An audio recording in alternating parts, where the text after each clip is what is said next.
भी चीज की उनके घर में कमी नहीं थी। भगवान की एक एक पत्नी के लिए 100 दासी सेवा करने के लिए रहती थी। भगवान की एक पत्नी की सेवा कितनी करती थी दासियां? 100। भगवान की एक एक पत्नी के 10-10 पुत्र हुए थे। 1,61,080 पुत्र भगवान के थे। और आप इतने में ही संतोष ना कर लेना, पूरा विश्व प्रपंच, पूरा त्रिलोकी, पूरे 14 लोक भगवान के ही तो हैं। चाहे आपने राजपूत घर में जन्म लिया हो, चाहे आपने जाटों के घर में जन्म लिया हो, चाहे आपने ब्राह्मणों के घर में जन्म लिया हो, चाहे सेन साहब के घर में जन्म लिया हो, चाहे हरिजन के घर में जन्म लिया हो, चाहे यादव के घर में जन्म लिया हो, चाहे कुशवाहा जी के घर में जन्म लिया हो, किसी भी जाति A to Z। और हमारे पास में तो प्रमाण है, माता बहनें हो ध्यान से सुन लो, हमारे पास में तो प्रमाण है 70 पीढ़ी पहले सबके बब्बा भगवान थे। चाहे आप महू रहते हो, चाहे रिछेरा रहते हो, चाहे बरखेड़ा रहते हो, चाहे सिलावटी रहते हो, चाहे आप कोई चक्फे रहते हो, दुनिया में जहां भी रहते हो। आ रही है बात समझ में? अब आ जाए तो भगवान की कृपा, ना आए तो आप जानो। हम तो बिल्कुल हिंदी में बता रहे हैं, इतने में भी अगर भगवान की कथा, भगवान की बात समझ में ना आए तो उसके 8 कारण भी होते हैं। आप कहोगे कौन कौन से? पहला कारण, तुलसी पूर्व के पाप से हरि चर्चा ना सुहाए, एक कारण ना समझ में आने का। दूसरा,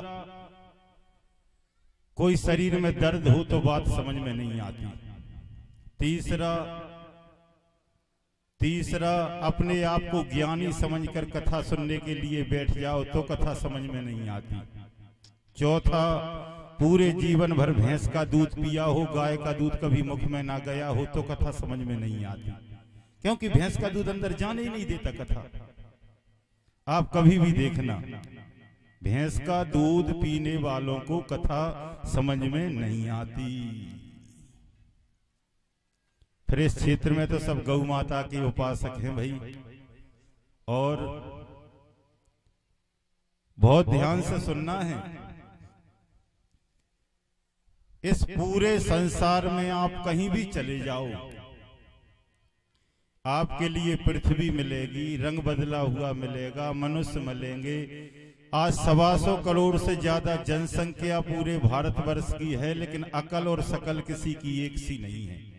अपने घर में कोई बब्बा जी, कोई दादाजी अगर पधार गए हों, वैसे दादाजी आप पूरी दुनिया में देखना वैसी शकल मिलने वाली नहीं है। भगवान के पास में इतने सांचे हैं, बनाने वाले ने, दुनिया बनाने वालों ने दुनिया ऐसी बनाई है, पूरी दुनिया में आप देखना अकल और शकल किसी की एक जैसी नहीं बनाई। लेकिन संसार में विकलांगों की चर्चा है कि लोग विकलांग हैं, तो 2 प्रकार के विकलांगों की चर्चा है। अष्टावक्र ऋषि थे, 8 जगह से टेढ़े थे, लेकिन जनक जैसे ज्ञानी ने उनको गुरु बनाया था। सबसे बड़ा विकलांग कौन है? जिसकी बुद्धि टेढ़ी है, जो अच्छी बात का उल्टा अर्थ करता है।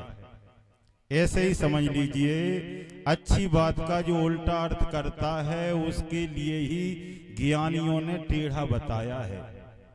जैसे कोई परिवार की चर्चा करें तो एक बब्बा जी की उम्र थी 80 वर्ष की, और डुकरिया बउआ की उम्र धर्म पत्नी की थी 75 वर्ष की। बब्बा कहें कथा सुनवे चले, तो माता जी कहें मैं तो मुंह बीज देखूंगी। बब्बा कहें आज कढ़ी बनाइए कि नहीं, आज तो मैं महेरी बनाऊंगी।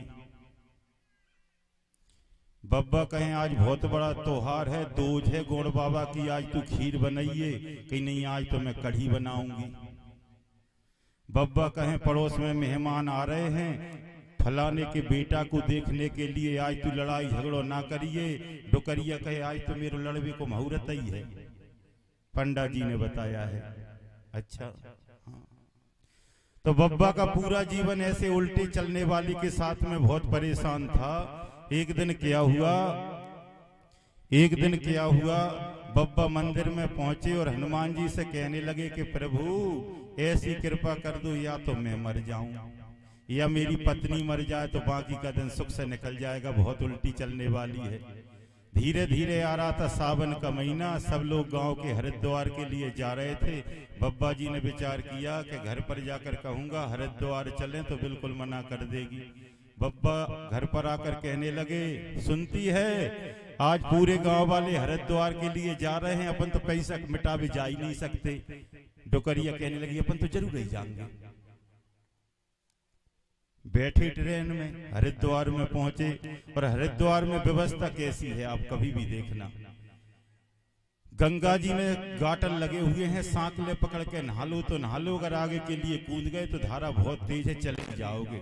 जैसे ही हरिद्वार बब्बा पहुंचे और वहां कहने लगे धारा बहुत तेज है, आगे मत कूद जाइए, कि मैं तो कूदूंगी। बब्बा ने शंकर जी से कहा, प्रभु जी इसकी बुद्धि ऐसी बना के रखियो, कूद ही जाए तो आनंद हो जाए। बब्बा ने फिर कहा आगे मत कूद जाइए, कि मैं तो कूदूंगी। उसने तो दई छलांग सो गई।